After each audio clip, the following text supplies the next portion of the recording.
Radio Raheem here with the Magic Man, Paulie Malignaggi, wearing many hats at CBS Sports Today. You're a fighter, you're a broadcaster, you're an analyst. What is most important to you right now? As far as in boxing?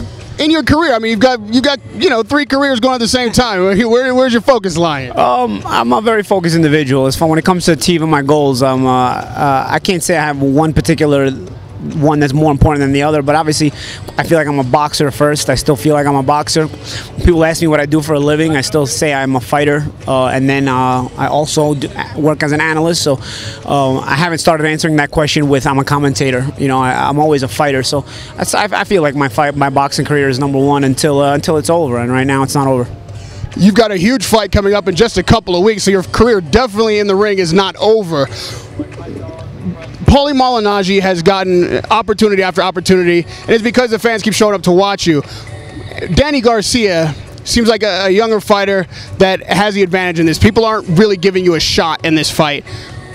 Talk to me about how you analyze a fight and why you took it. I think it's not anything new. I've been in this position before. When I fought Juan Diaz, I was coming off the Ricky Hatton loss. I was going to Houston, and people just thought I was going there to make Juan look good, and my career was over. And I was able to turn things around in that fight. Then I was also able to do the same thing when I went to Ukraine and fought Sinchenko. I'd taken a big loss to Amir Khan. I had a couple of comeback wins, but nothing that anybody was buzzing about or anything. And the people thought I was going to Ukraine just to make Sinchenko look good so that he could make his American debut. So this is nothing new to me. People have had this opinion of me before going into a big fight, and somehow, some way, I'm able to dig deep and pull these kind of wins out. And until I keep pulling them out, I'm not going to go anywhere. You know, there eventually will be a time where you don't pull these kind of wins out anymore. But right now, I've had a really good camp, and we work very, very hard, and you know, I really want this fight. I feel like it means a lot to the way I'll be remembered in my boxing career as it is in the final stages, you know. So I don't really worry about or really overthink the process of people's opinions and what they're gonna think of me going into these big fights, because I've been doubted before, just the same way I'm being doubted in this fight, and I've been able to pull out the results somehow, some way. When I have my back to the wall, it's almost like, you know, it's like a cat when it's got its back to the wall, it can do nothing but fight.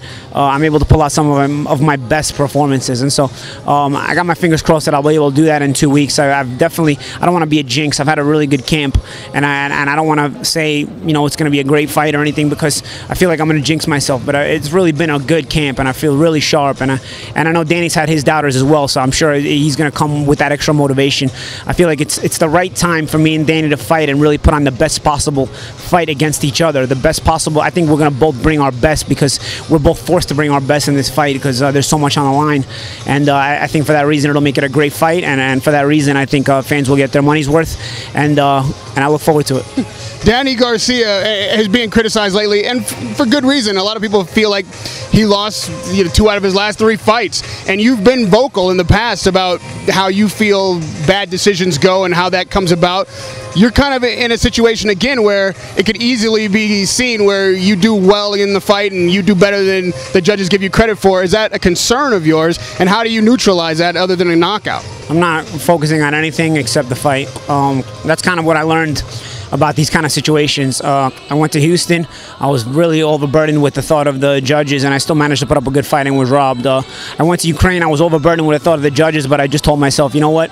Don't even think about it. Just do the best you can do, and don't think about anything you can't control. What you can control is your performance, and what you can control is you have the ability to put on an amazing performance and wow the crowd and wow the people in attendance and the people that are watching on television.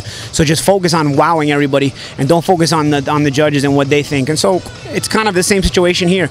Just focus on being my best, being the best fighter I can be, because I know when I'm the best fighter I can be, I wow people and I impress people, and more so than anything else, I also get results, and that's kind of the main factor here, is to getting the proper result on August 1st, and that's what I'm focusing on. even in the Adrian Bronner fight, which the result wasn't what you wanted, but you were maybe the first to expose that a guy who's considered a heavy hitter, a hard puncher, you can frustrate him, you can stop his offense. Danny Garcia is much in that same camp. People think he's a heavy hitter and whatnot, but you're an analyst, as most fighters are, but you're a professional analyst as well. So when you saw those fights, say the last 3, were you looking and saying, you know, oh, I can beat this guy for this reason, that reason? What are you seeing any holes in his game? I never really thought I'd get a fight with Danny. It never really came across my lap or anything. It was, especially in the Herrera fight, I was preparing for Porter, and then after Porter, I wasn't thinking about fighting at all. So when the fight presented itself, it kind of was more of a surprise than anything else. Obviously, there's pros and cons to everyone's boxing style. I have pros and cons to my style. There's pros and cons to Danny's style.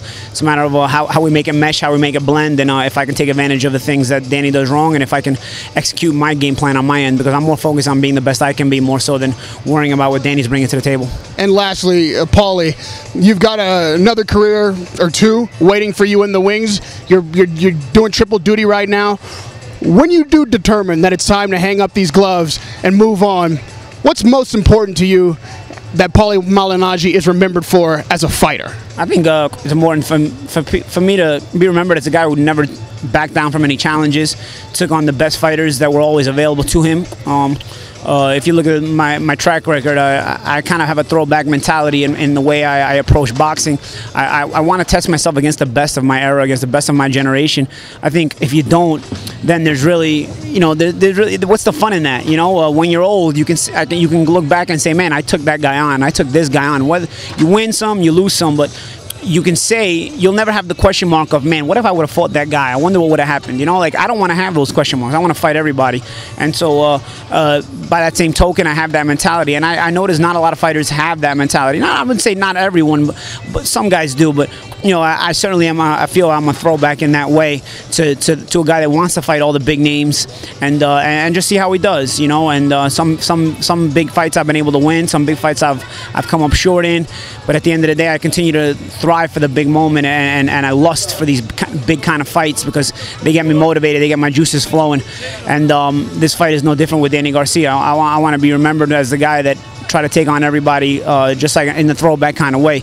I have 6 losses, but if you look at the combined records of the guys I lost to, when I lost to them, that's what's most important. It's when I took on these kind of guys. It's not just the fighters I took on, it's the fighters I took on and the time frame that I took them on in. I took them on all at their best, and I feel like that should be given credit even in my losses, and of course in my wins. I've been world champion 2 times, so I feel like I've had an underappreciated career. I feel like people take me lightly when they shouldn't, but you know, you can't really focus on people's opinions. You focus on yourself, and I feel like I've done well with my life considering the places I come from and where I've been in my life, and you know, probably the places that I thought I would never be, and people never thought I would be anywhere. You know, so just from that aspect, I continue to strive to be the best, no matter what the odds are against me. If I can hold you just for one more minute, because when we first met, you may not remember this, was at Wild Card Boxing Gym. You know, you were in the prime of your career. I was a kid or whatever, and you were a staple there. Your trainer, Eric Brown, is there. And recently, there's been so much controversy about your Pacquiao comments and what you said about Freddie, and now Freddie saying you're banned from the gym, and you know, Brown's still there. Talk to me about how you analyze that situation, why you said what you said, and does it matter to you that Freddie says you're not welcome at Wild Card anymore, or you spent so much time, you know, in your prime? Yeah, I mean, I've never had a problem with Freddie. If Freddie said that, then that's on Freddie. You know, Freddie owns the Wild Card Gym. I've always had a great respect for Freddie, and I continue to have a great respect for Freddie. I stand by my comments about Manny Pacquiao. I feel like what I've said is the case. I have an educated opinion of behind my reasoning of why I feel that way. I didn't just come out of it and pull it out of my ass.